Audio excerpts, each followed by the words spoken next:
Good morning, my brothers and sisters. Today we're going to start a new series of verses and maybe a couple videos and some memes and different things just to get you into God's Word, focusing on the commands of Jesus. We start John 13:37, one of my favorites. The best I can tell, this is the only new command that Jesus ever gave. He says in 13:34, "A new commandment I give you, that you love one another, as I have loved you, that you also love one another. By this all will know that you are my disciples, if you have love for one another." And this is a good, warm, comfortable feeling commandment.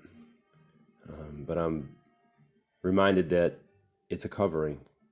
It's the glue that holds all the other commandments together.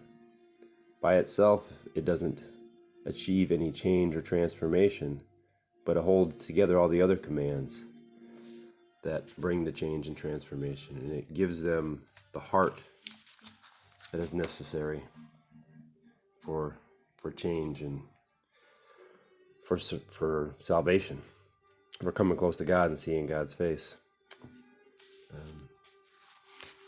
And I say that because Jesus was real clear that he wasn't taking away from any of the commandments that were already outlined. In Mathew chapter 5, verse 17, he says, "Do not think that I have come to destroy the law or the prophets. I did not come to destroy, but to fulfill. For assuredly I say to you, till heaven and earth have passed away, one jot or one tittle will by no means pass from the law till all is fulfilled." And so then we have to wrestle with the law, starting with the 10 Commandments, which you can find in Exodus 20, or again, it's repeated in Deuteronomy chapter 5. We begin with those, and I would encourage you to memorize those. Memorize those commandments. Begin there, but then go through, and this is what the purpose of this session will be, is what are the commandments of Jesus? What did Jesus say? And today I'll start with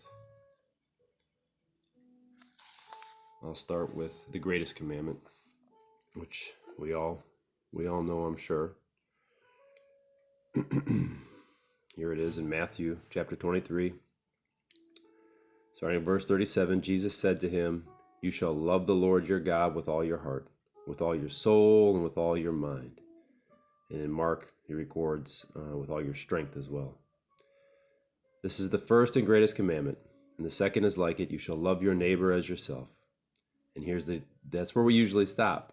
But Jesus had one more sentence to that. "On these two commandments hang all the law and all the prophets." And so clearly Jesus meant for us to stay in the living word, to keep it as we're told in Deuteronomy, to keep it bound to our forehead, which means to keep it on our mind, to have it on our lips, to, as it says in Joshua, to have it in our hearts.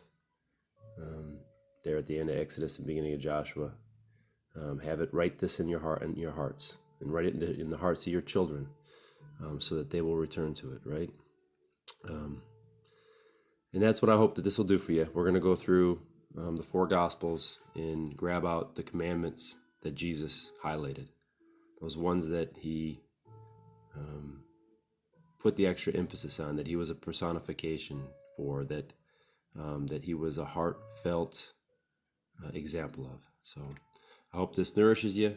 I hope you enjoy it over the next week or two. And as it says in Romans 15, may the God of hope bring you peace and joy.